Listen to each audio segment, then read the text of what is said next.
રહ્યા છો Gujarat bulletin news. હવે શું અગત્યના સમાચાર.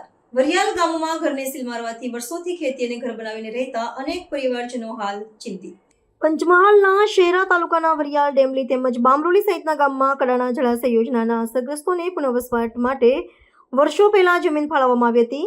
સંબંધિત કચેરીના અધિકારી સહિતની ટીમ દ્વારા વરિયાલ ગામમાં ભાતીજી મંદિરની સામે નાયક ફળિયામાં સર્વેની કામગીરી પૂર્ણ કરીને વિલાયતી નળિયાવાળું ઘરને સીલ કરી દેવામાં આવીને જરૂરી કાર્યવાહી કરવામાં આવી.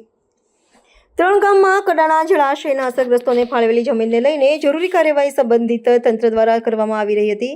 ત્યારે બીજી તરફ જે જમીનમાં વર્ષોથી રહેતા અનેક લોકોને જમીનમાં તેમના હક હોવાનું લાગી રહ્યું હોવાથી રાજ્યના મુખ્યમંત્રી સહિત સંબંધિત તંત્રની મુખ્ય કચેરી ખાતે રજૂઆત કરનાર હોવાનું જાણવા મળી રહ્યું હતું.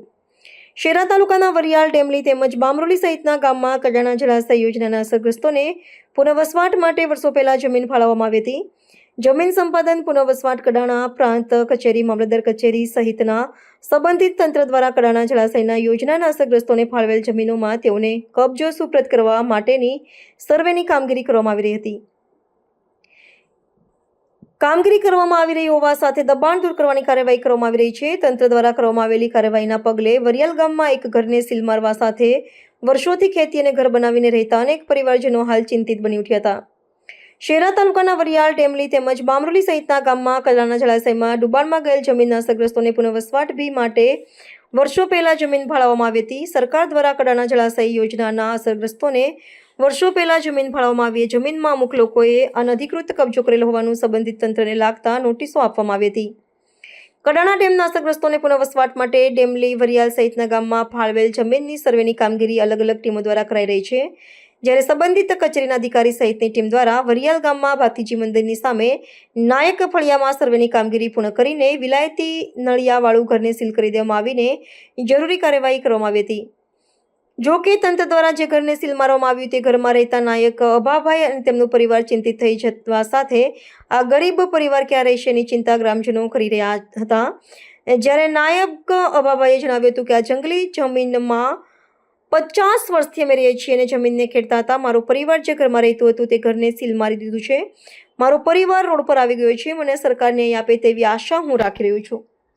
સંબંધિત તંત્ર દ્વારા કડાણા જળાશયના યોજનાના અસરગ્રસ્તોને ફાળવવામાં આવેલ જમીન વહેલી તકોને તેઓને અલગ અલગ ટીમો દ્વારા સર્વેની કામગીરી સાથે કાર્યવાહી કરવામાં આવી છે. રાજ્યના મુખ્યમંત્રી સહિત સંબંધિત તંત્રની મુખ્ય કચેરી ખાતે રજૂઆત કરનાર હોવાનું પણ જાણવા મળી રહ્યું હતું. મારું નામ અભાભાઈ છેંડાભાઈ નાયક. વરિયાળના જંગલમાં હું રહેતો હતો 50-55 વર્ષથી. જો અહીંયા મારા ઘરનું સેલ વાગી ગઈ છે તો હું બહાર નીકળી ગયો છું. તારે રોડ પર ઊભો છે તો મને કંઈક જગ્યા મળે એવું મોટો કંઈક સાહેબ આવે તો કરી આપો. અમને કંઈક માગ મળે એવું, અમે ગરીબ છે એટલે કોઈ ન્યાય મળે એવો કરો. નામ આપનું? અભાભાઈ છેંડા. જે આજે કાર્યવાહી કરવામાં આવી છે તેમાં અભાભાઈ છેંડાભાઈ આજે 50 વર્ષ પહેલા જંગલ હતું ત્યારના અહીંયા આ રહે છે અને ખેડાણ પણ કરતા હતા. માટે એની ઊંડાણપૂર્વક તપાસ થવી જોઈએ અને આ ભાઈને ન્યાય મળે એવી અમારી માગણી છે. આજે શિયાળાની કડકડતી ઠંડીની અંદર જે મકાનને લોક માર્યું છે એ ખરેખર ખોટું કર્યું છે અને આજે એવા રોડ પર આવી ગયા છે. તો હવે અમારું એમ કેવું છે કે આ ભાઈ હવે એને કોઈ આધાર નથી એટલે ક્યાં એ આવી ઠંડીમાં 5 પરિવાર સાથે રહે. એટલે ઊંડાણપૂર્વક તંત્ર થોડું એનું તપાસ કરી અને આ ભાઈને ન્યાય આપે એવી અમારી માગણી છે.